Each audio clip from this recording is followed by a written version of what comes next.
Bonjour et bienvenue à nos méditations de Noël 2025.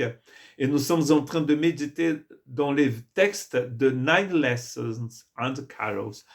Et aujourd'hui, nous allons lire donc la troisième leçon qui parle du rejeton de Jessé dans Ésaïe chapitre 11 à partir du verset 11. Puis un rameau sortira du tronc d'Isaïe et un rejeton naîtra de ses racines. L'esprit de l'Éternel reposera sur lui, esprit de sagesse et d'intelligence, esprit de conseil et de force, esprit de connaissance et de crainte de l'Éternel. Il respirera la crainte de l'Éternel et il ne jugera point sur l'apparence, il ne prononcera point sur un lui-dire, mais il jugera les pauvres avec équité et il prononcera avec droiture un jugement sur les malheureux de la terre. Il frappera la terre de sa parole comme d'une verge et du souffle de sa bouche il fera périr le méchant.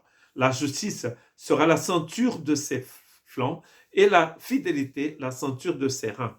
Le loup habitera avec l'agneau et la panthère se couchera avec le chevreux.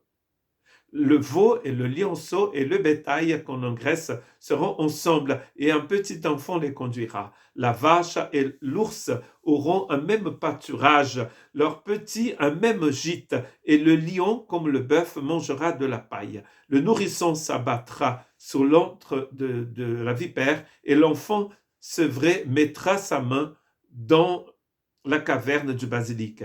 Il ne fera ni tort ni dommage sur toute ma montagne sainte, car la terre sera remplie de la connaissance de l'Éternel, comme le fond de la mer par les eaux qui le couvrent. N'est-ce pas magnifique ce texte d'Ésaïe? Nous avons parlé de la sémence de la femme, la postérité de la femme, la postérité d'Abraham. Et maintenant, nous parlons finalement de la postérité de David, parce que Jessé ou Isaïe, ici c'est le père de David.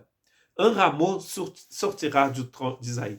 Donc, celui qui est venu pour écraser la tête du serpent naîtrait d'une femme, donc c'est pas un ange, mais c'est un être humain, hein, qui est à la fois fils de l'homme et fils de Dieu.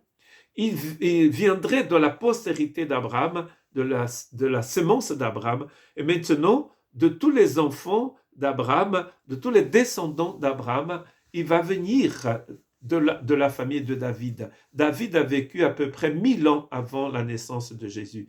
Et ici, ce texte d'Ésaïe, qui est un contemporain qui a vécu, cet Ésaïe-là a vécu 7 siècles avant Jésus, cet Ésaïe est en train de nous dire que ce rameau va sortir du tronc d'Ésaïe. C'est très intéressant parce que c'est un tronc ici, un rejeton qui naît de ses racines. Donc, on est dans une terre desséchée où il y a beaucoup de désolation, il a rien, il a un tronc, mais en fait, un rejeton va naître de ce tronc. L'esprit de l'Éternel. Et ici, nous allons trouver les 7 esprits de Dieu qui sont mentionnés dans le livre d'Apocalypse.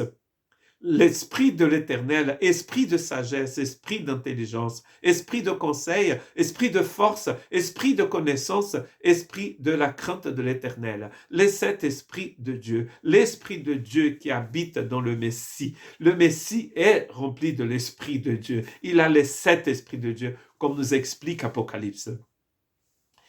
Il vient ici pour faire une œuvre incroyable. C'est lui qui écrase la tête du serpent. Il est du côté des petits, des humbles, mais il a une parole qui est considérée ici comme une épée. Nous allons trouver aussi cette idée dans le livre d'Apocalypse. Il combat le mal, il combat l'injustice. C'est un Dieu puissant, mais un Dieu d'amour et de grâce, mais un Dieu de justice. Vous voyez toute la transformation qui va se passer sur la terre quand il vient. Le danger n'est plus présent. Un enfant va rentrer dans un nid de vipères. Il n'a pas peur. Pourquoi? Parce que les choses changent. Il n'est pas en train de parler de la fin des temps ici. Il est en train de parler de la manifestation de la venue du Messie sur cette planète. Et là, ce texte finit en disant que la terre entière sera remplie de la connaissance de l'Éternel. N'est-ce pas intéressant que la postérité d'Abraham, c'était écrit dans Genèse 22, elle est venue pour bénir toutes les familles de la terre. Or, ici, il dit que la terre entière est remplie de sa connaissance. Or, la terre entière ici, ce sont les nations, ce sont les peuples qu'aujourd'hui même sont en train d'exalter le nom du Seigneur. Il y a beaucoup de gens qui rejettent le Seigneur, mais il y a beaucoup aussi de personnes qui acceptent le Seigneur et qui croient qu'il est le Fils de Dieu, le Seigneur, le Sauveur. Que Dieu vous bénisse.